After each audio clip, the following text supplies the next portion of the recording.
For a number of years, the Negro passengers on the city bus lines of Montgomery have been humiliated, intimidated, and faced threats on this bus line. Just the other day, one of the fine citizens of our community, Mrs. Rosa Parks, was arrested because she refused to give up her seat for a white passenger. Mrs. Rosa Parks was arrested and taken down to jail, taken from the bus, just because she refused to give up her seat. At present, we are in the midst of a protest. 90% at least of the regular Negro bus passengers are staying off the buses, and we plan to continue until something is done.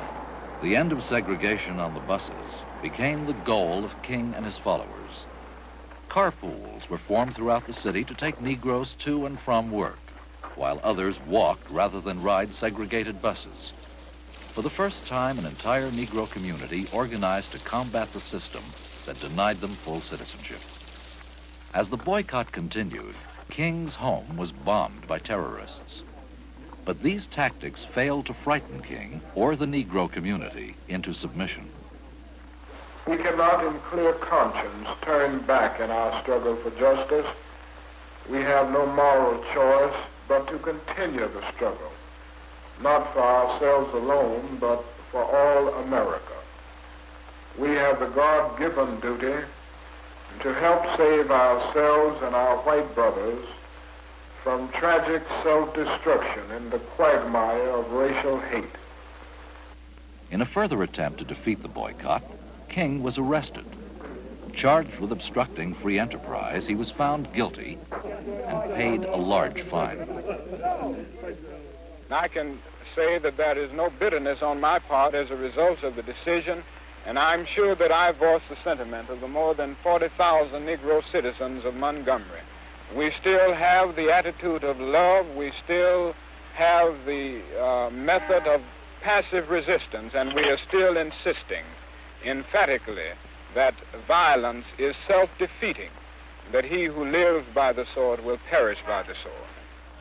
After 11 months of successful resistance by the Negro community, the United States Supreme Court ruled Alabama bus segregation unconstitutional.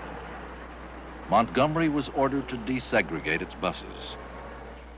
Under King's leadership, the boycott had been successful. At a victory meeting, he gave the long-awaited news.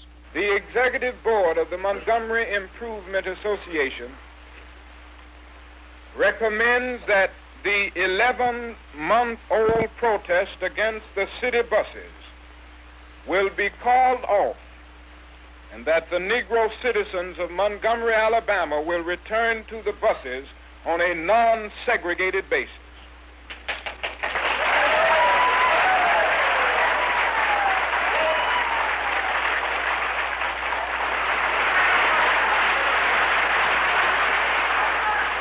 The Montgomery boycott elevated King to national prominence, and in the following years, a growing civil rights movement adopted his nonviolent philosophy. Influenced by King, students across the South challenged segregation with sit-ins at lunch counters and other public accommodations. In 1962, King used the students' method of direct confrontation in Albany, Georgia. He hoped to change the complete segregation of that city's public life.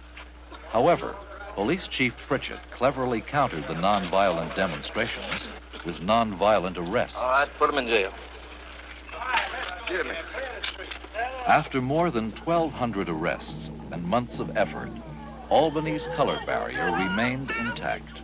The civil rights movement had suffered a major defeat, and King realized a breakthrough would have to be made elsewhere. For his next major campaign, King deliberately chose Birmingham, Alabama, which he believed to have the worst racial record of any major southern city.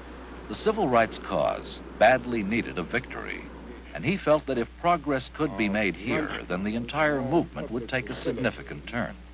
Remembering Albany, King now emphasized economic boycotts, as well as the direct confrontation of sit-ins. Every time demonstrators were arrested, another larger demonstration took place. By early April 1963, the movement had gained strength and large pray-ins were held in front of City Hall. Safety Commissioner Bull Connor used mass arrests, fire hoses, and police dogs to break up the demonstrations. As the struggle became more intense, King took an important step. For the first time, he disregarded a court order and marched. After his arrest, a new mayor took office, and King came under intense pressure from liberals to ease the crisis. But he refused, saying in part that for the Negro, wait had always meant never. The movement was beginning to falter, and King, now out of jail, made a difficult decision. Children would be allowed to march.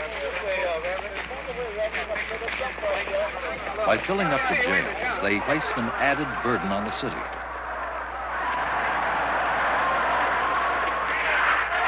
As more and more children marched, Bull Connor once again used fire hoses and dogs.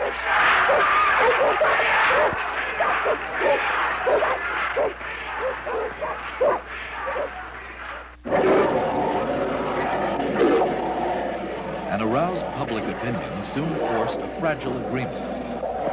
But the spirit of Birmingham spread across the country. Civil rights demonstrations in hundreds of American communities finally culminated in a massive march in Washington. The Negro was vigorously making his plight known on a national scale. Grievances were serious, but millions of television viewers saw King voice the genuine hope that was in the air.